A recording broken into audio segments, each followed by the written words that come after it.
Good morning, students. This is Latif sir. In the last video, I have told about order of a chemical reaction and molecularity of a chemical reaction. Today, I'll give the differences between order and molecularity of reaction. In the previous video, I have told that molecularity is the number of atoms or ions or molecule that undergoing in the chemical reaction, that is taking that the number of ions, atoms or molecule that collide with one another to form products in a chemical reaction are called is called molecularity of the reaction. But order of the reaction, it is a uh, experimentally determined, it is obtained from experimentally determined rate law equation. Order of a reaction is the sum of concentration term on which the rate of reaction actually depends, or it is also defined as the sum of uh, exponents of the molar concentration in the rate law equation. Order, it can be fractional as well as zero, but molecularity cannot be zero or fractional. Order, it is an experimentally determined term, and molecularity, it is a theoretical determined term. Order of a reaction is applicable to elementary as well as complex reaction, but molecularity is applicable only to elementary reaction. Next, negative order reaction is also possible. For example, decomposition of ozone, that is O3. When O3 decomposed to give oxygen molecule, oxygen gas, in this reaction you can see the order with respect to oxygen is -1. So order can also be negative. In this reaction, that is O2O3 implies 3O2. In this reaction, rate of the reaction is R is equal to K into concentration of O3 whole square into concentration of O2 to the power -1. Here the order with respect to ozone is 2, but order with respect to oxygen O2 is -1. But molecularity can never be negative. Molecularity is always positive. And zero order reaction also possible. For example, H2 plus Cl2 in presence of ultraviolet radiation. That is H2 gas plus Cl2 gas implies H above the arrow you have to write H nu to produce 2 HCl,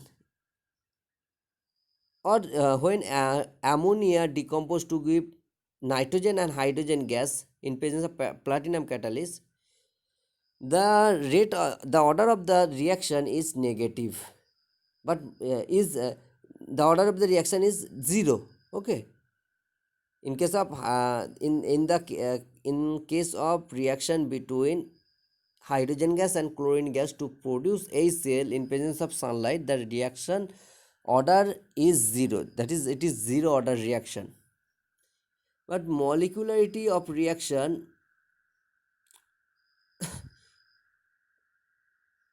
can never be 0. Okay,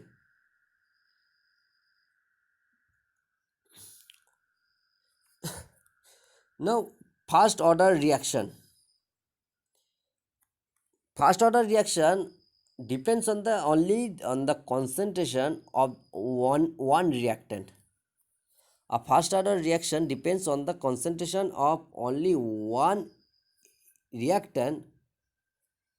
Therefore, if a reaction is A to P, where A is the reactant and P is the product, suppose Then as it is first order reaction, the rate of the reaction is directly proportional to the concentration, is directly proportional to the uh, concentration of the reactant. So R is equal to minus small dA dt, or it is written as R is equal to K into concentration of A. Here concentration of A is represented by within third bracket A. So concentration of reactant A is within third bracket capital A. So rate of the reaction is R is equal to minus dA dt is equal to K into concentration of A, where K is the rate constant, and for first order reaction, the unit of K is 1 by second, that is second inverse. Now integrated rate law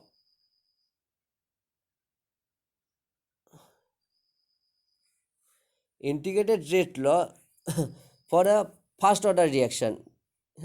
Here it is integrated rate law. Okay, here it is uh, given that integrated raw law, but it is mistake. You have to write integrated rate law for first order, for a first order reaction. Suppose the first order reaction, for a first order reaction, rate is represented as R is equal to minus dA dt, or is equal to K into concentration of A.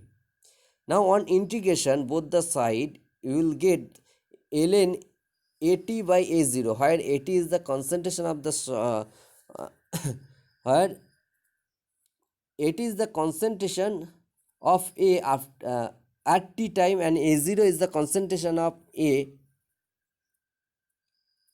initially, that is at zero concentration.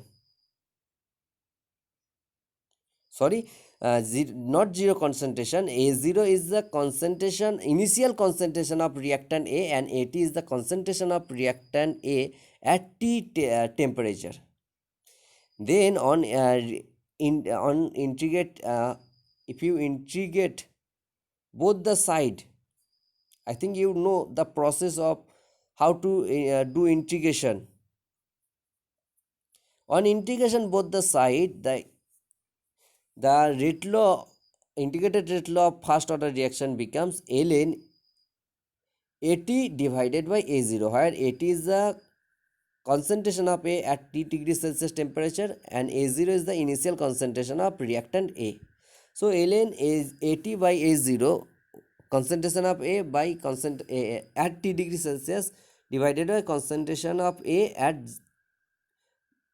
initially taken concentration of A, which is represented by A0. So on rearranging the equation, it becomes ln AT by A0 is equal to minus KT. On further rearrangement, the equation becomes AT A within third bracket AT divided by A0 is equal to e to the power minus KT.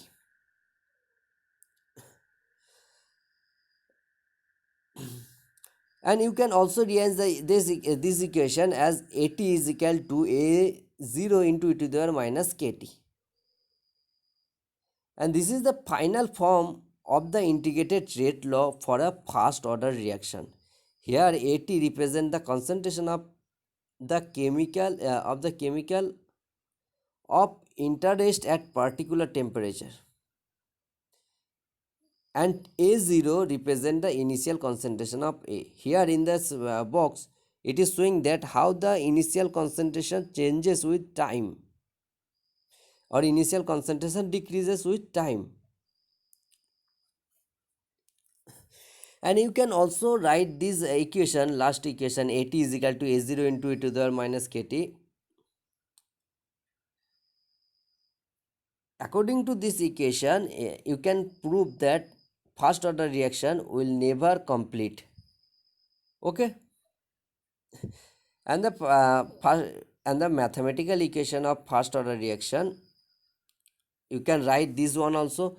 Ln A is equal to minus KT plus ln A0 after rearrangement, and it looks like y is equal to mx plus c, equation of straight line. So if you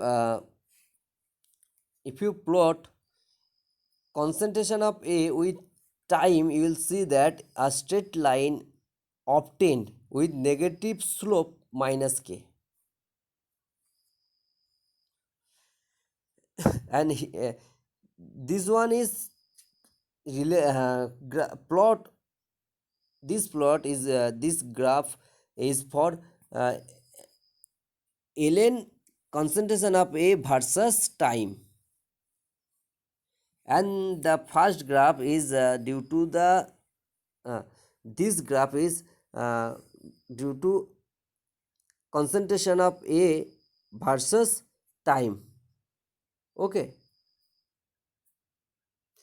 and on further rearrangement, the first order equation, rate law equation for first order reaction becomes k, that is rate constant, is equal to 2.303 by t here into log a0 by at.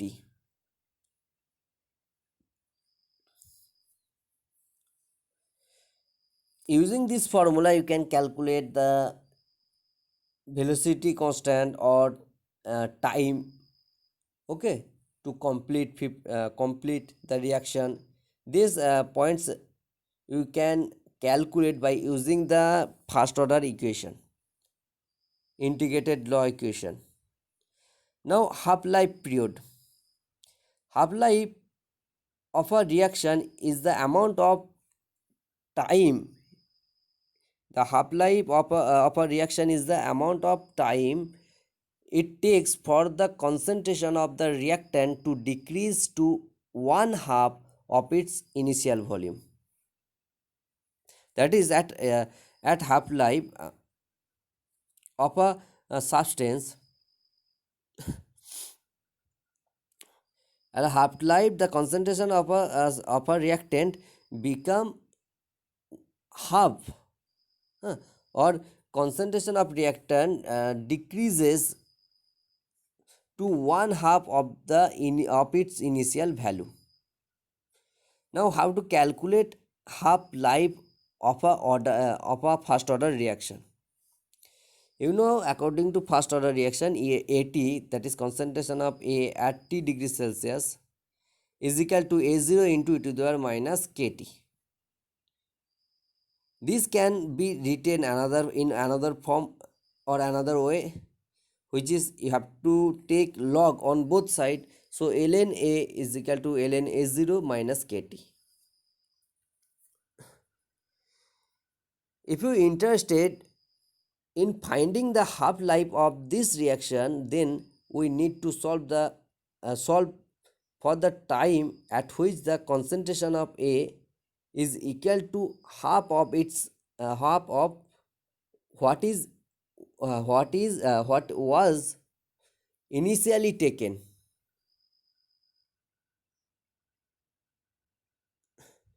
That is to find out the half life of a chemical reaction. You know, at half life of a substance, the concentration of the substance become half. If the initial concentration of of a reactant is capital A within third bracket, initial concentration is A0, then after half lifetime period, the concentration will become A0 by 2. At half life, the concentration of reactant becomes half. So in place of concentration of A at T degree Celsius, you have to write, to calculate half life of the reaction, of the chemical change, you have to write concentration of A at T degree Celsius is equal to A0 divided by 2. So put the value. If we plug this in for A in the integrated rate law, we have ln A0 by 2 is equal to ln A0 minus KT. By rearranging this equation and using the properties of logarithm, we can find that for a first order reaction, T half is equal to ln2 by k, or you can also write T half is equal to 0.693 by k. The half life of a first order reaction does not depends how much material we have at the start. Okay, so you have to practice the first order reaction, rate law equation of first order reaction, uh, and half life, how to calculate half life of a chemical reaction or substance, uh, and you have to remember the relation between k velocity constant with half life, and the equation is T half is equal to 0.693 by k. Okay, thank you.